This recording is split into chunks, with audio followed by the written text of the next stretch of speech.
Boa tarde a todos. Muito bom estarmos aqui. Parabéns por terem decidido certo. Não porque o Espiritismo é a única saída, e dentro do Espiritismo o semente de luz é a única saída.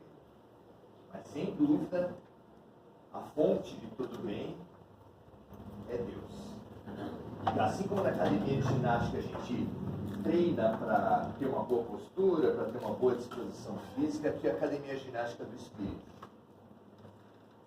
Nós somos cheios de potenciais. Nós temos tantos potenciais que o profeta falou e Jesus repetiu: vós sois deuses. Muito mal comparando, imagina uma casa muito bem equipada, com todos os utensílios, equipamentos elétricos, etc., tudo fora da parede. Ou sem nenhuma tomada. O que acontece? Puxa, tanto aparelho elétrico fora da tomada. Nós também precisamos nos conectar à fonte, senão os nossos potenciais não afloram. Então, que a gente tenha esse hábito, aqui ou em toda parte, porque não é verdade que as igrejas são as casas de Deus, que Deus esteja confinado nas igrejas. Se Deus só estiver nas igrejas, o resto é de quem? Não é verdade. Ele está em toda parte, na natureza, em todos os seres, em todas as pessoas, em todas as artes. Não é? A gente precisa ter olhos de ver. Então a gente exercita aqui para olhar no mundo. Muito bem. Uma das imagens que mais me impactou dessas bilhões que tem na internet era a cova que tinha preparado num cemitério um traficante. Mas tinha um piso de primeira qualidade, as paredes com tudo de primeira linha, um tapete caríssimo, uma cama onde seria depositado o corpo dele, tudo de primeira linha. E a gente olhando aquilo dava um impacto grande. Eu nem sei como seria a cobertura, o túmulo em si, mas a cova, caríssima. Para mim foi muito impactante ver aquilo, porque é um símbolo enorme de um projeto de vida, ou de um projeto de morte, mais claramente. E é totalmente coerente. Para nós pode parecer um absurdo, mas é totalmente coerente. Quem vive para o dinheiro, quem vive para o corpo, é natural que queira que o seu corpo tenha conforto, que tenha possibilidades. Quem será que vive para o dinheiro e para o corpo? Será que são só os traficantes? O que vocês acham? Tem muita gente que hoje deveria colocar no atestado de óbito: causa mortes. Beleza. Morreu por beleza. Está cheio de gente linda que morre por beleza. No meu conceito. Nunca me esqueço uma notícia de uma moça linda que morreu para fazer a cirurgia plástica no joelho. Vocês têm o joelho lindo?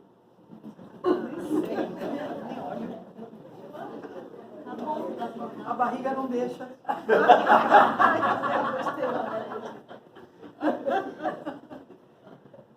É uma tragédia dos nossos tempos. Né? Moças lindas, homens, mas a respeito disso, a respeito da vida, a respeito de nós, Jesus falou: não coloquem o vosso tesouro aonde as traças roem,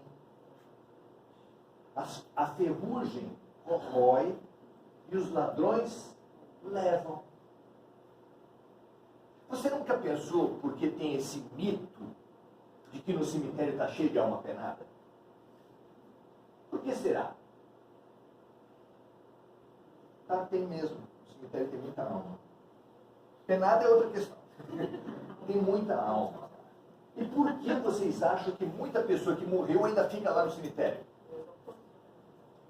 É bacana, é um programa de vida, é um lugar legal, cheio de rato. Tem os gatos também, os gatos também. Gato não. que vocês acham? Por que depois que as pessoas morrem, ficam lá? Estão grudadas ao corpo, claro. E por que estão grudadas ao corpo depois da morte? Porque estavam grudadas ao corpo durante a vida. Ué, quem passou uma vida grudado à comida, vai para o lugar de comida. Quem passou a vida grudado à bebida alcoólica, vai para o lugar onde tem bebida alcoólica. Já imaginou na Cracolândia? Você acha um espetáculo horroroso a Cracolândia. Espiritualmente. Hã? A gente tem medo do inferno, né? Onde será que é o inferno? Sei lá, o Congresso Nacional. Imagina, tem muita gente que fala assim, eu queria ter vidência para ver os anjos. Nós estamos aqui na Terra. Você conhece muito anjo? Eu sei que tem gente que cumprimenta, oi meu anjo, mas não é exatamente isso. A forma da nossa morte, a forma do nosso pós-morte é construída durante a vida. Porque não há duas etapas da vida, a vida é uma só. São só fases. Você está numa. Que nem videogame, você está numa fase e depois você pula para outra fase. Só que nesse caso, a tua vida após a morte depende da tua vida antes da morte. Ué, claro, só podia ser assim. Não há saltos abruptos.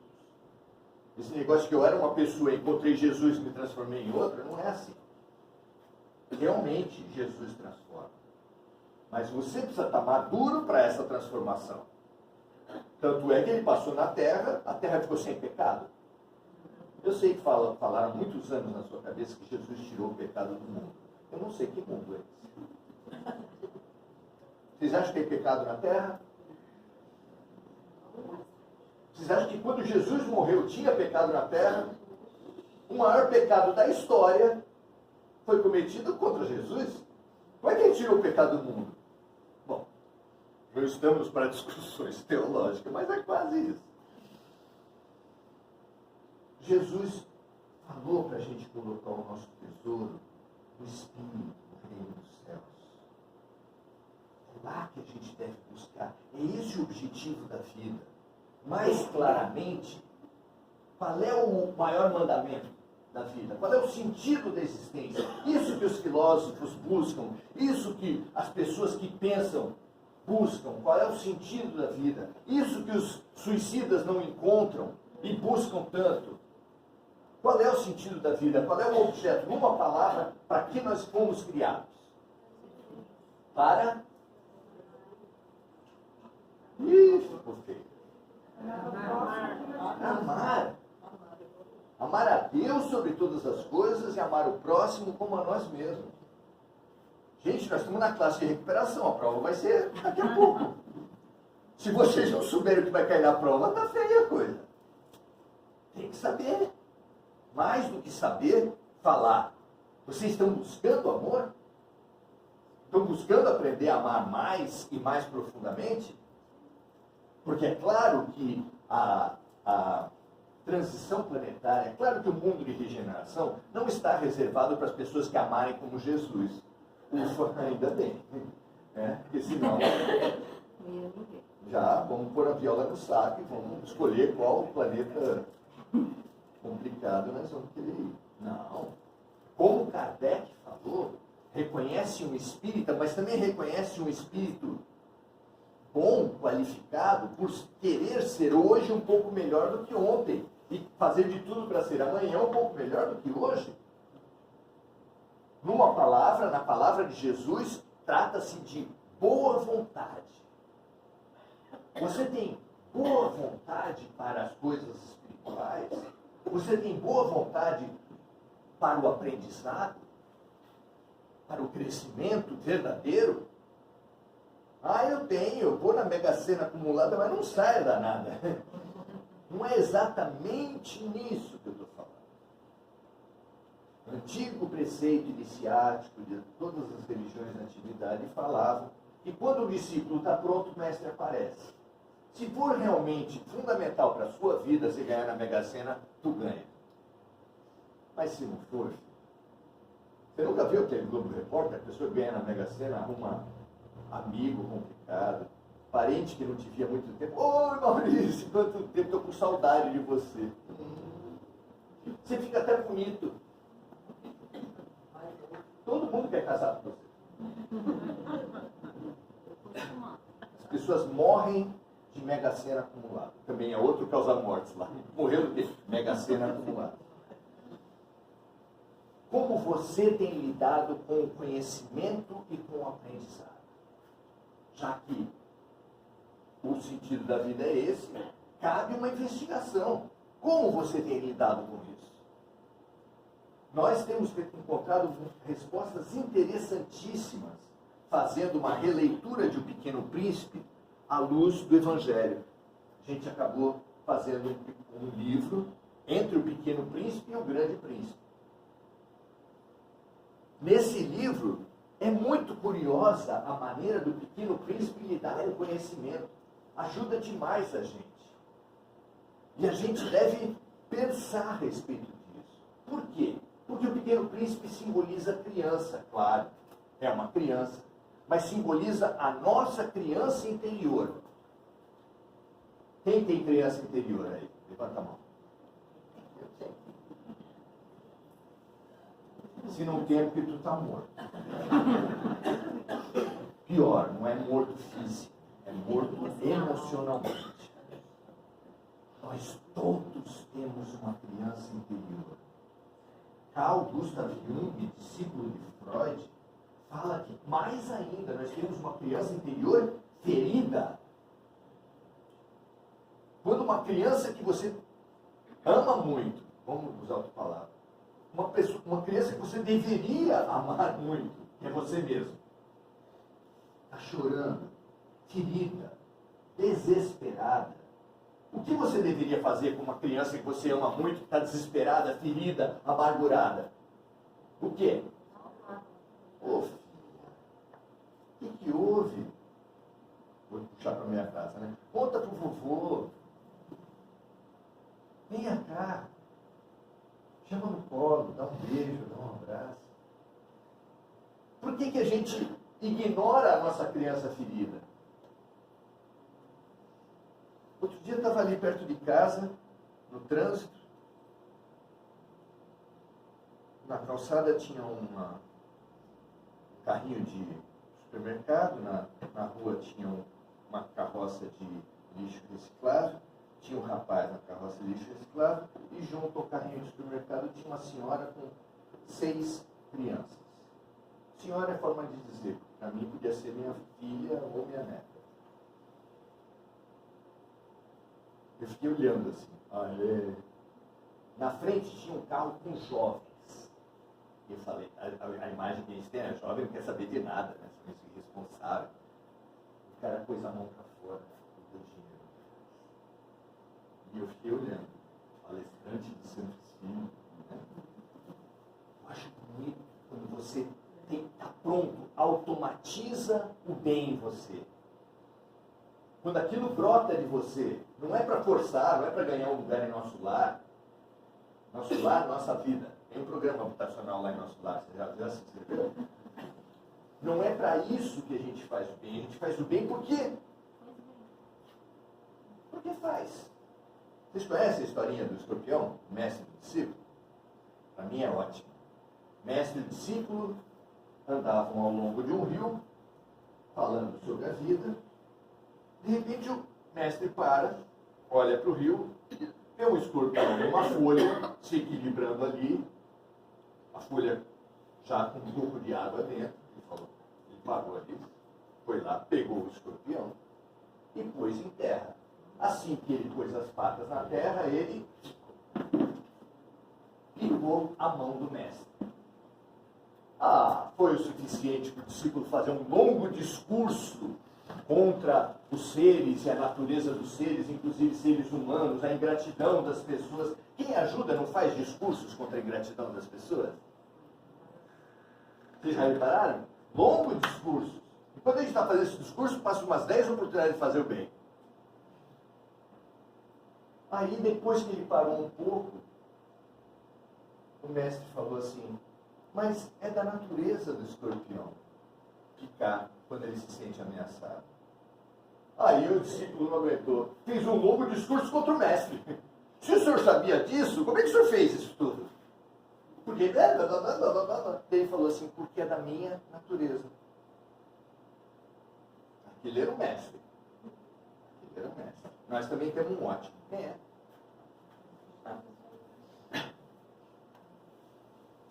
O Pequeno Príncipe lida com o conhecimento com dois padrões, duas atitudes muito bonitas, muito interessantes, muito úteis, eu acho, para mim, talvez seja útil para vocês. A primeira é que, bom, o livro todo é um livro de perguntas e respostas. Os livros de perguntas e respostas são ótimos, né? Eu queria sugerir o Pequeno Príncipe, mas também o Livro dos Espíritos. É um livro bom, com perguntas e respostas. Tem só 1019. E as melhores, hein? Ótimas perguntas e excelentes respostas. Pois cada vez que era perguntado, o Pequeno Príncipe não respondia. Ele ia responder. Perguntas e respostas simbolizam todo o processo de conhecimento. Perguntas e respostas era a base da filosofia. Sócrates andava ao longo do Orontes, junto com um monte de jovens, falando sobre a vida. Perguntas e respostas. Perguntas e respostas são ótimas. Simbolizam o processo de conhecimento. E o fato do Pequeno Príncipe não responder, ir respondendo as perguntas, é muito interessante. Porque quando fazem uma pergunta para você no trabalho, todos sabem o que é. Poucos pensaram a respeito disso. Perguntar uma coisa para você no trabalho e você responder não sei, é uma boa? Opa! No trabalho você tem que pagar uma ali que sabe. Não é? Na religião também. A religião adora concentrar conhecimento para manipular. Imagina o que é uma cidade pequena, que tem uma igreja com um sacerdote. Imagina que esse sacerdote confessa a todas as pessoas da cidade. Sabe o pecado de todo mundo. Quando ele precisa de um dinheiro para reformar a igreja, o que você acha? Ô, seu fazendeiro, tudo bem com o senhor? Fica implícito que ele já sabe tudo, tá bom? O senhor vai fazer uma doação para a igreja? E aí o fazendeiro acha que deve. Por que será? Pois é. Há um processo de concentração de poder. Vocês sabiam? Acho que não sabem disso. A minha avó me falou, então faz bastante tempo, que a igreja rezava a missa em latim. Vocês sabiam disso? Vocês sabiam que pouquíssimas pessoas entendiam? Raríssimos entendiam. Maurício, processo de educação religiosa, de transmissão do conhecimento e da boa nova de Jesus. Falar e ninguém entender. Para quê? Eu pergunto para vocês, para quê? Para concentrar poder. Simples. Eu trabalho no fórum. Cada petição que tem de advogado tem uma meia dúzia de expressões em latim. Também ninguém entende. Mas fica uma impressão que ele sabe, que é uma beleza. Todas as profissões têm isso. Médico também tem. Gosta de usar expressões que ninguém entende. Aliás, a letra do médico no receituário já mostra isso também. Tudo é um processo de conhecimento e de deter o conhecimento para dominar. Como você tem lidado com o conhecimento? Você tem conseguido lidar bem com o conhecimento? Isso é muito interessante, porque é fácil a gente falar mal dos políticos, especialmente, uma delícia, né? Terapia não adianta nada, mas a gente fala mal dos profissionais, a gente fala mal de um monte de gente. Mas você, como tem detido, como tem lidado com o conhecimento? Por exemplo, chega aqui, vamos supor que uma pessoa, antes da palestra, chega aqui e fale que existe uma instituição, uma parte do Semente de Luz, chamada Sementinha, que fica na Vila Margarida, e que precisa de uma série de profissionais. Eu tenho certeza que numa sala como essa, tem pessoas que podem ajudar nos trabalhos de sementinha. Claro que muita gente está com um momento de vida complicado, não é possível naquele momento. Mas tem muita gente que sabe e pode. Vocês entenderam o que eu estou falando? Sabe e pode. O que você tem feito com o teu conhecimento e com o teu saber? Claro que não é só no sementinha, minha gente. Claro que quando você está no trânsito, tem uma família de 6 crianças ali, você também pode e sabe. Mas nem todo mundo faz.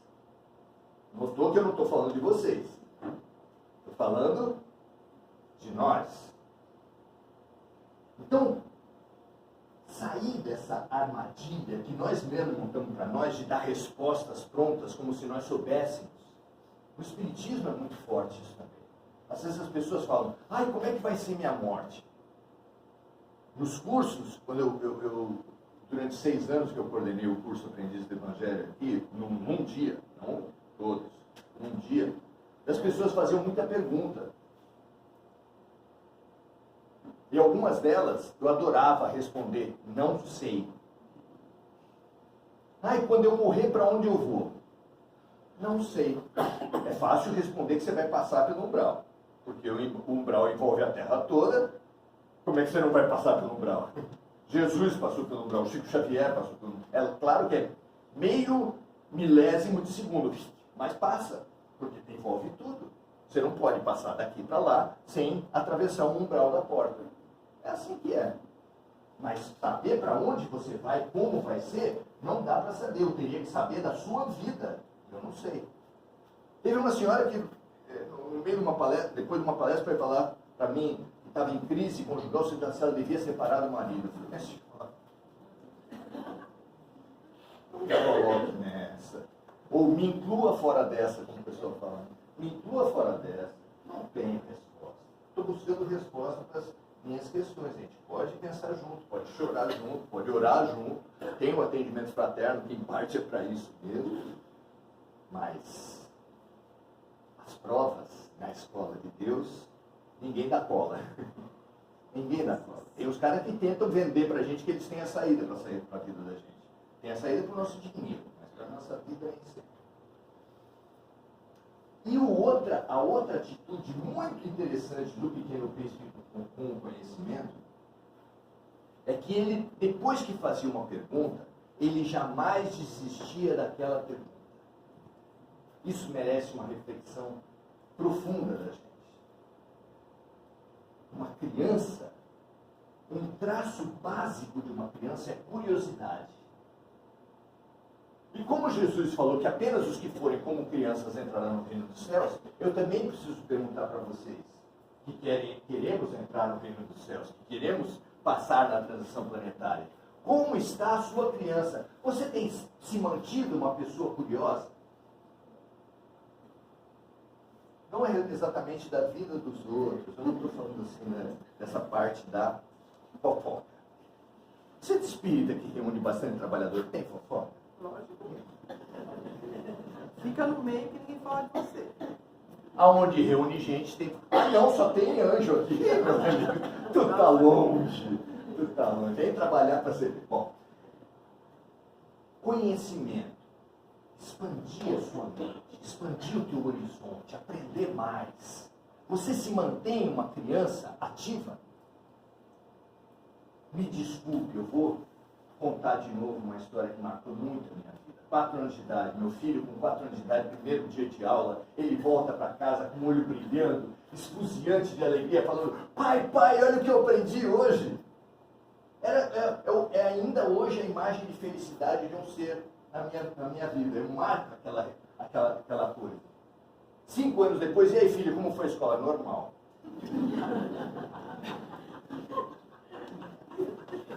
Pai, tu pergunta todo dia, pai. Que saco. É todo dia a mesma coisa.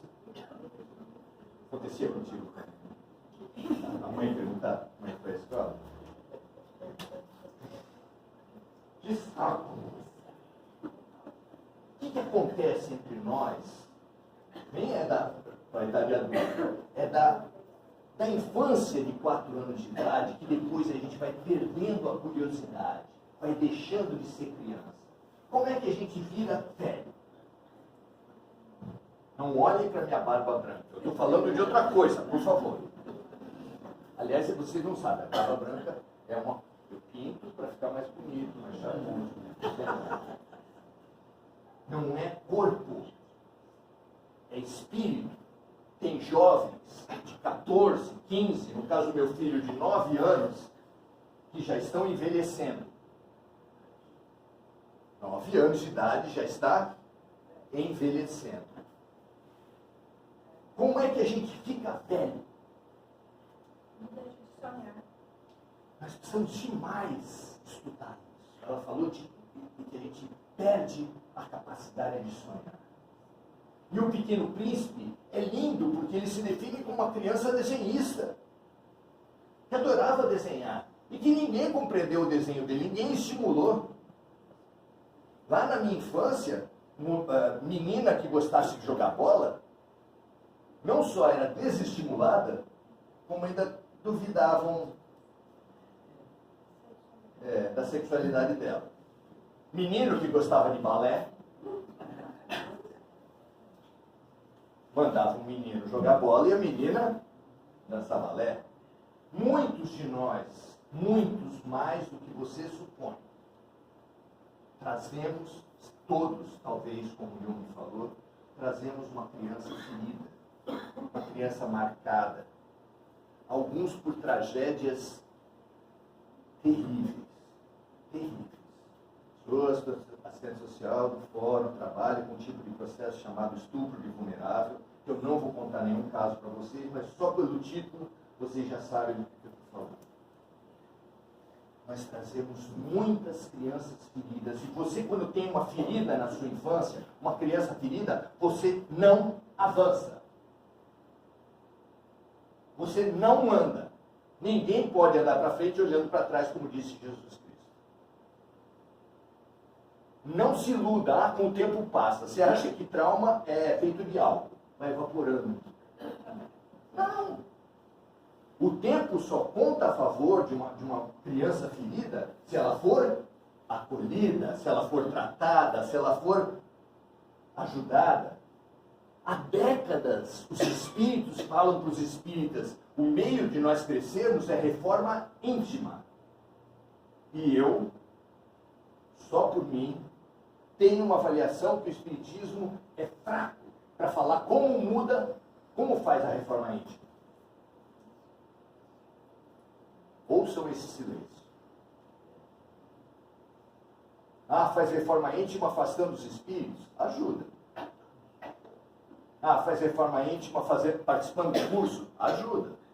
Das 3.000 pessoas que passam por mês aqui, no máximo 300 estão nos cursos. No máximo. Talvez no início do ano. Depois vai evaporando. Que legal. Nós precisamos oferecer alternativas, saídas, caminhos, para nós nos recriançarmos. Quem está afim de acolher a sua criança querida? Nós precisamos falar para as pessoas da importância da ciência, da psicoterapia, da importância de você voltar a estudar. Tem gente com vontade, planos de voltar a estudar aqui? Olha só. Voltar a estudar é ótimo. Eu já trabalhei com formação de professores. Você, quando vai formar professores, tem uma turma que senta lá no fundão. É tão interessante. O professor repete a mesma atitude dos piores alunos. Fica tirando sarro, contando quantas vezes você fala né. Ele vai fazendo pausinha assim, né?